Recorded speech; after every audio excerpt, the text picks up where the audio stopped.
আসসালামু আলাইকুম বন্ধুরা, ফটো এডিট টুলে কাজ করতে গিয়ে সহজ কাজ ওয়েবসাইটে এই জায়গাতে দেখতে পাচ্ছেন আমার ব্লেজারটা সহ টাই সহ কালো করে ফেলেছে।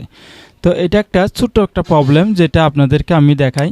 এই যে আপনাদের এই সেটিংটা অন করে দিতে হবে। এখানে আসবেন, এখানে আসার পরে সেটিংসে আসবেন, সেটিংসে আসার পরে এইখানে একটু নিচের দিকে আসার পরে আপনাদের বেলায় এটা এভাবে অফ থাকে, ঠিক আছে। এই দেখুন পোশাকের রং নির্বাচনে এসে এখানে দেখুন আপনাদের বেলা এটা এভাবে অফ থাকে, তো এটা অন করে দিবেন। অন করার পরে একটু নিচের দিকে যাবেন, নিচের দিকে আসার পরে কর্নারে দেখতে পাবেন চেঞ্জ শেপ করুন, এখানে ক্লিক করবেন। দেখুন আমারটা এখন অন হয়ে গেছে এবং শেপ হয়ে গেছে। তো আমি এখন আবারও এই ফটো এডিটে চলে আসলাম। আসার পরে এখানে ছবি আপলোডে ক্লিক করলাম। ক্লিক করার পর আমি একটা ছবি নেব। ছবিটা আমি নেওয়ার পরে একটু ক্রপ করে নিলাম। ক্রপ করার পরে এখান থেকে ক্রপিং করে নিলাম। এখন আমি টাইয়ের উপরে ক্লিক করলাম। ধরুন এখানে টাইয়ের উপরে ক্লিক করলাম। ক্লিক করার পর এখানে কিন্তু বেশ কিছু সেটিংস দেখুন। এখন আগে কিন্তু এভাবে কিন্তু অন ছিল না, এখন আপনি রং পরিবর্তন করতে পারবেন। এখানে কিন্তু আমার স্যুটের রং আছে কালো, আপনি চাইলে সাদা দিতে পারেন বা যে কোনো একটা কালার দিতে পারেন।